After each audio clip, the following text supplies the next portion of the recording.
আসসালামু আলাইকুম বন্ধুরা, কেমন আছেন সবাই? আশা করি সকলেই অনেক ভালো আছেন। তো বন্ধুরা, রাজনীতি হলো শত্রুকে ভীত সন্ত্রস্ত রাখা এবং তাকে নানা ইস্যুতে ব্যস্ত রাখা। এই গেমটা ভারত ঠান্ডা মাথায় খেলে যাচ্ছে, অথচ খেলার কথা ছিল আমাদের। এরা সংখ্যালঘুদের মাঠে নামিয়ে আমাদের ভীত সন্ত্রস্ত করে রেখেছে আর নানা ইস্যু দিয়ে আমাদের ব্যস্ত রেখেছে। আমাদের পলিটিক্যাল থিঙ্ক ট্যাঙ্ক নাই, যার ফলে এখনো আমরা ইউজ হচ্ছি, সামনেও হব। এখন তাহলে আমাদের করণীয় কি? নাম্বার 1, সারা দেশে শহর, জেলা, উপজেলা, থানা কেন্দ্রিক স্পটে সমস্ত ইসলামী দল এবং মত ঐক্যবদ্ধ হওয়া। 2, সবাই ঐক্যবদ্ধভাবে বাঁশের লাঠি নিয়ে রাজপথ দখল করা।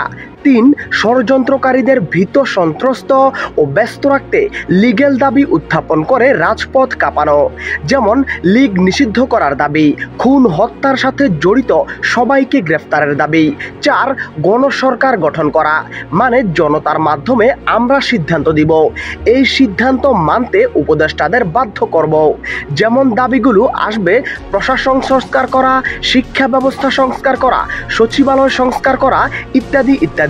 5, সেফ বাংলাদেশ মঞ্চ তৈরি করা, যেটা সম্পূর্ণ বাংলাদেশকে রক্ষা করার মঞ্চ হিসেবে ভূমিকা রাখবে। এখান থেকে ভারতকে হুঁশিয়ারি দেওয়া, ভারত বিরোধী মুভমেন্ট সারা দেশে ছড়িয়ে দেওয়া, ভারতের সাথে সমস্ত দেশ বিরোধী চুক্তি বাতিল করার দফা দেওয়া এবং বাংলাদেশের অখণ্ডতা রক্ষায় সেনাবাহিনীকে সাপোর্ট দেওয়া। পার্বত্য চট্টগ্রাম নিয়ে জনমত সেনাবাহিনীর পক্ষে রাখা।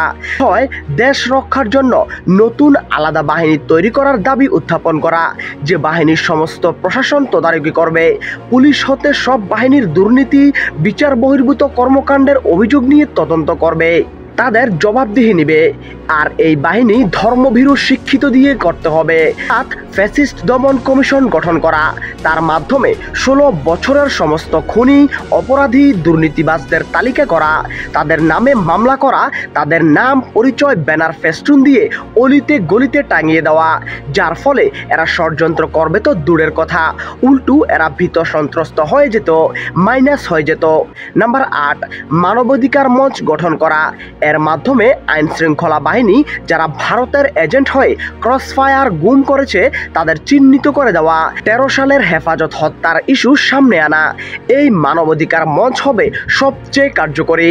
এখনো হাতে সময় আছে দেশের বিপ্লবকে অক্ষত রাখা, প্রতি বিপ্লব ঠেকানো। উপরের কর্মসূচিগুলো হলো দেশ রক্ষার দুর্গ, যেটাকে সহজে কেউ টপকিয়ে ষড়যন্ত্র করার দুঃসাহস দেখাতে পারবে না।